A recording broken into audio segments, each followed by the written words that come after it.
for Cinderella's Revenge. Get right to it. Action!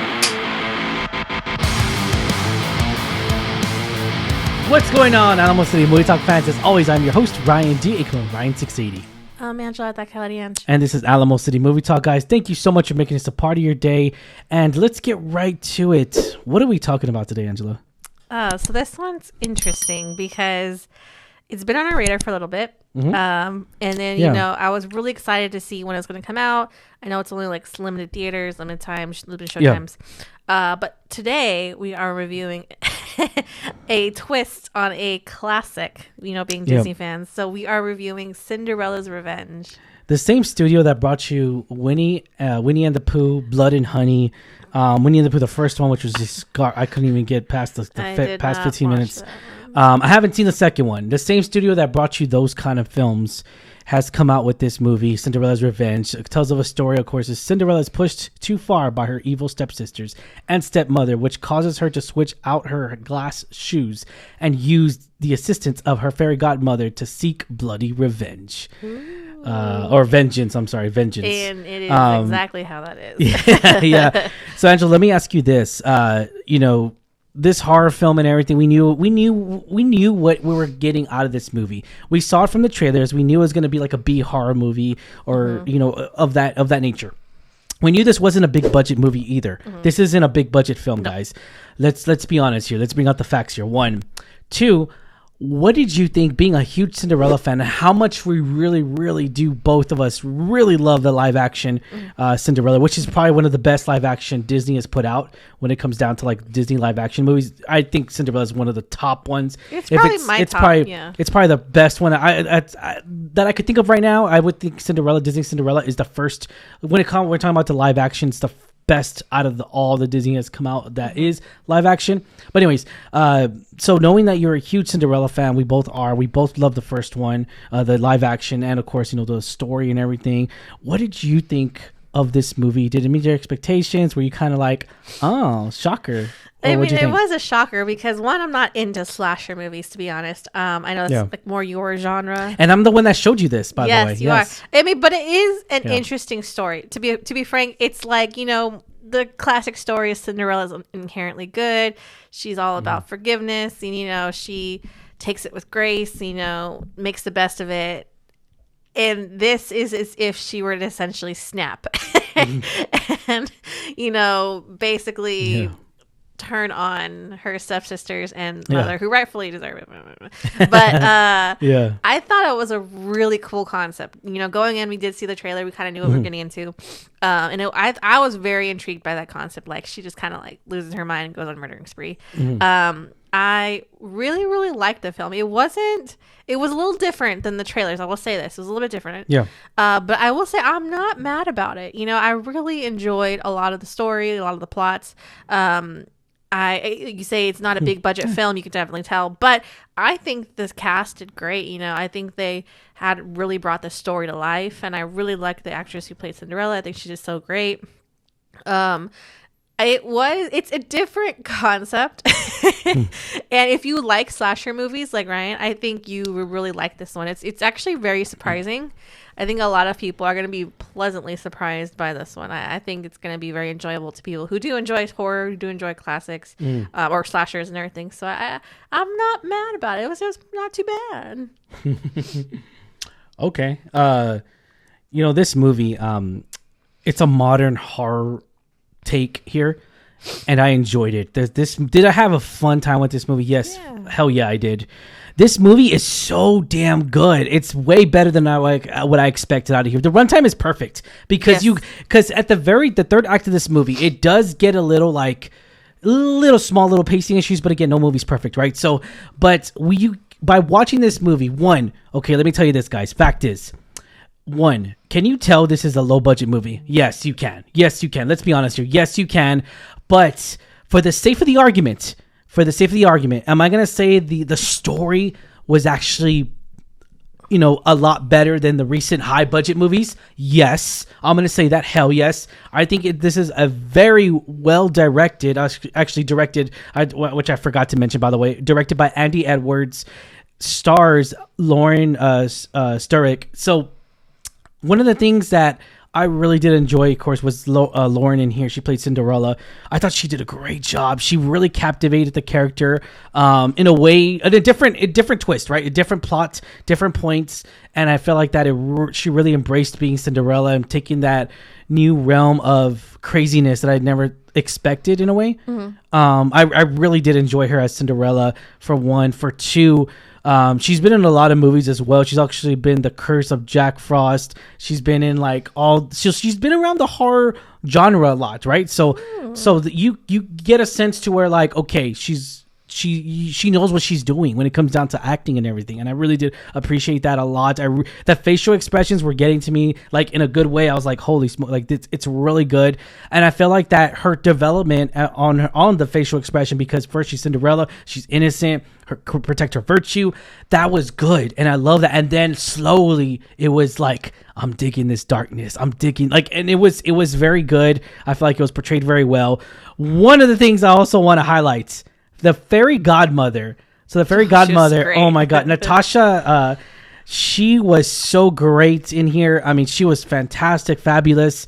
There's so many times where I was just giddy and laughing and just really just having a great time in the movie. And she was great. She was fantastic. She definitely, out of like the scenes she was in, she's on all of them, obviously. Yeah. She definitely like is a scene stealer. Like she's just shines so much. She's so funny and witty, and I think it was a really cool take on the fairy godmother. And get this, if you do not recognize, because I recognized her right away, and I know we didn't mention it off camera, but she actually is from Species. She's the original girl that was originally the Species alien. Did you ever seen that movie? I have not. Oh, damn. Okay. All right. Well, sorry. She is the original Species, ladies and gentlemen, which I really do love that. I really do love that movie. It's about an alien that's, you know. Not an alien movie. Okay. Gotcha. So it's about an alien that can mimic our human body or whatever. Anyways, but not going more into depth on that, but I recognized her right away. I was like, holy smokes, I can't believe it's her. Throughout the years, she aged actually not bad. And so I really did enjoy this film. I feel like this was directed very well. Andy Edwards did a fantastic job in here with what you're given. You know, this wasn't I don't know the budget for this movie, but I'm guessing it's got to be like, I don't even know if it's $1 million. I mean, maybe a few. I mean, 1 or 2, maybe $3 million. I don't know. I'll look at I'll put on comments down below. I will correct myself. But as of right now, I don't know how much it was. But I guarantee you, this wasn't a big budget film, and it definitely shows it, but in a different perspective here. The modern jokes, the Elon Musk jokes, everything was just so categorized very, very well, and I love it because it's like a reenactment of the Cinderella, but in a different horror aspect here. And I was very, very intrigued from the get go. The trailer got me excited. For one, for two, it kept me entertained, and it was a comedy horror, and the comedy jokes were like funny. Boom, they were hitters. They really were. And at the same time, though, you kind of get this weird vibe towards the end of the movie that it almost looks like a crappy porno in a way, like Terrifier. It's like it looks like a crappy porno, but again, there's that itch though. People do love that horror slasher, just like I do. People love that, and look at what Terrifier did at the box office. It was insane, and it cost that much money to make. Supposedly the second one was better, which we didn't see. Yeah, and the third one's coming out for Christmas. Wow. I was like, dude, this year that has a following. It does, dude. It does yes, slasher movies have a following. I feel like this. Like series, not just Cinderella, but like you say, the studio is going to come out with other ones like Bambi with Peter Pan, Pinocchio. So I feel like this sort of like you say, niche is going to be very popular with a lot of people who are into that, and that's fantastic. I think for like you say, it's not the best budget box office, but I loved what the crew did and what the cast did. I think it's all done exceptionally well, and it was a really cool concept, and I think it was executed pretty well.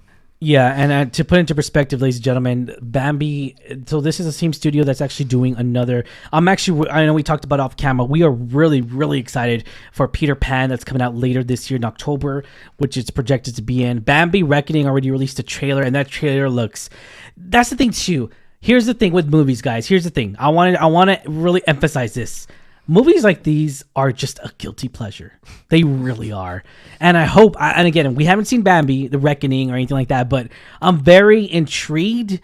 But at the same time, though, I'm all like, the CGI looks garbage. It looks terrible. Like, I'm still going to watch it. I'm going to see what Bambi does and everything, if he's on his revenge if he's on his revenge movie as well as Bambi. Cinderella and Pinocchio as well. But yeah, I'll leave it at that, guys. But once again, I did appreciate the horror elements in here. There was definitely a lot of good slasher moments in here, which I really did appreciate. And as with the same time too with the stepsisters as well, Josephine and Catherine, they were so like diabolical. They were good. Even the mom, the stepmother. I thought it was cool. Like I said, I think the story was a very interesting. Like it's like a twisted version of Cinderella, and it's fantastic. One of the things I and again, correct me if I'm wrong, but I know it's gonna sound weird, but the Prince James, I feel like he wasn't. He didn't live up to the Prince. No, he wasn't princely. Yeah, he wasn't. I was just like, what? You couldn't get John Madden? I'm just kidding. There's so many English people. That would have been great. But again, low budget. It's fine. Yeah.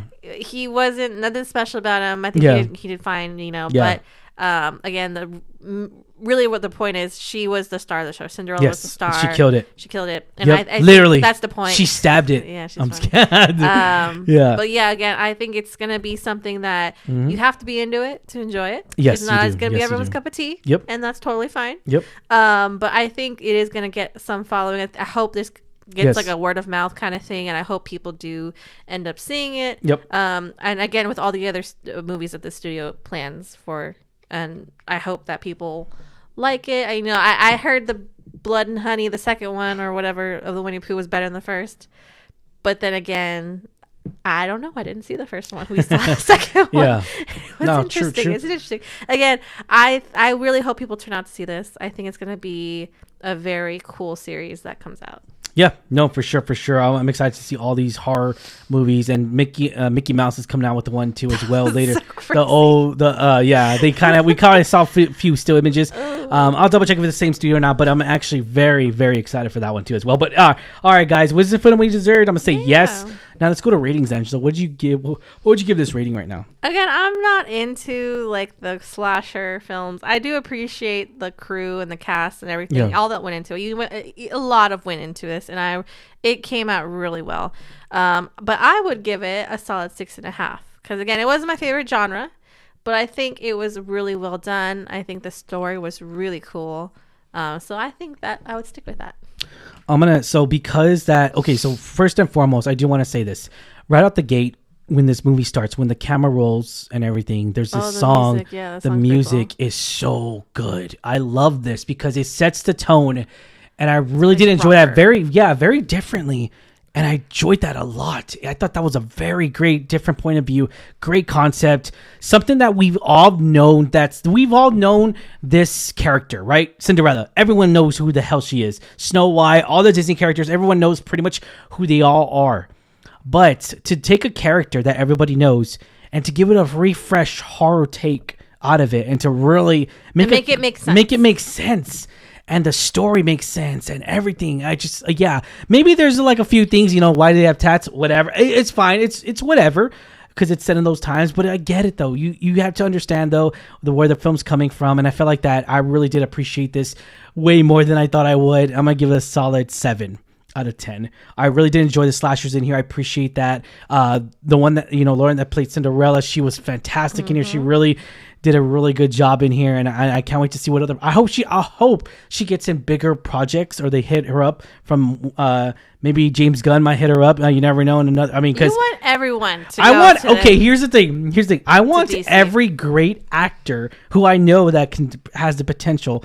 Or maybe just doesn't have the spotlight to be. I want them to go to James Gunn because James Gunn's killing it. You want everybody to go to James Gunn or to DC. It's all the same. I know that, but I know that. But before James Gunn was part of that, you wanted them to go to DC. Oh yeah, you're like now Zac Efron needs to be part of the DC. Yeah, now it's James Gunn, Papa. That's all I'm saying. All right, guys. But the question is for you guys: what did y'all think? Are y'all even checking out this movie? Put in comments down below. Let us know your take. And if you haven't, I know this is very select theaters in town. Again, if it's like 50 miles away from the closest theater, I don't know. I don't know if it's worth it that, but. I would say though, if you're just near, if you're very, very close to a theater, go check this movie out, guys. You need to go check this movie out. And I disagree. Yeah. I think certain people would really enjoy this, that they would drive 50 miles to go see it. Okay. Again, it's a niche thing. If you really like these kinds of films, hey, what's to stop you? There you go. I think it's going to be, like I said, if you like that, I think you're going to find it very enjoyable. Yep. So I would recommend checking it out. And we do recommend this movie, guys, obviously by giving it above average rating here. I can't believe that, man. The thing that astonishes me too at the same time, I'm going to go on this small little rant. The thing that's crazy is that you have these big budget movies like Madam Web, which is horse shit. And nothing on the actresses, because nothing on Sydney Sweeney, nothing on Dakota Johnson, nothing on and that girl, one of the Latina that was actually in that movie, is gonna be Hawk Girl. Anyways, so nothing on them. It was mainly the script, obviously the story. Like, how in the hell can you? The budget was probably 5 times bigger than what this budget was, and yet this is a better movie. It just shows it. Oh, because the story, you have to have, again, it goes back to the foundation. But it has to have good story. Yes, it doesn't mean you have to pay these writers I don't even know how much the writers got paid, but regardless, though, it's kind of like you got to have the right people in the right positions. And I feel like I'm going to do a sports analogy, and you got to have the right people in the right positions when it comes down to basketball or anything like that, point guards, centers and center. And then you also got to get a 6-man to come in. But regardless, though, you got to have the right characters and the right story driven here, and the right director to coach, because the director's the coach, and really direct it all. I would argue it's not necessarily just talent. I think it's also I think it's more so you just have to start and build upon a really good idea. You just have to have a really good idea and build upon it in the right way. Yeah. And I do think that's where a lot of, like you say, big blockbusters like Madam Web unfortunately fail, because it had a cool concept, but I don't think it was built upon the right way. And it wasn't. I mean, when you start with that, you can't really, you can't really add CGI to kind of like make it better. Exactly. You have this. If you don't have a story, you can't really go anything with it. You just kind of add it to it, and it's kind of like there. But again, it all boils down to the story. I mean, I'm just saying. Oh, putting an ad right in front of. I mean, it was just ridiculous. It was ridiculous. Well, I mean, you could. I was like, you could also argue that this movie was an ad of some sort. But it wasn't. It was a soft subtle. It wasn't even like boom in your face, and then boom, someone. Oh, but anyways. They had a car. That's okay. Anyways, that's Madam Web. We won't talk about that. Madam Web. But anyways, needless to say, though, you get these movies that are just like so much a way bigger budget, and it shows like you don't have to have a big budget to make a great or good movie. You don't. You could also argue that the Cinderella's Revenge wasn't a movie that took itself too seriously. I think it was meant to have point, though. That's the point. It was meant to be like a fun, even slightly ridiculous with the fairy godmother things, which you'll see. Mm-hmm. But that's the point. That's the point, because it knows where it's at. It knows where it's at, and I feel like they all had fun on set as well. It looked cool. It was great. I really did enjoy it. But all right, guys, leave it at that. Questions for you guys. What did y'all think on the comments down below? Let us know what you guys think below. As always, I am your host, Ryan D. Ryan680. I'm Angela Thakalian. This is Alamo City Movie Talk, guys. Thank you for watching, and do not forget, like, share, subscribe to us. Stay tuned for more and more reviews we got coming out for this weekend, guys. Thank you so much once again. Have a good one. Stay safe, San Antonio. Catch you later. Peace.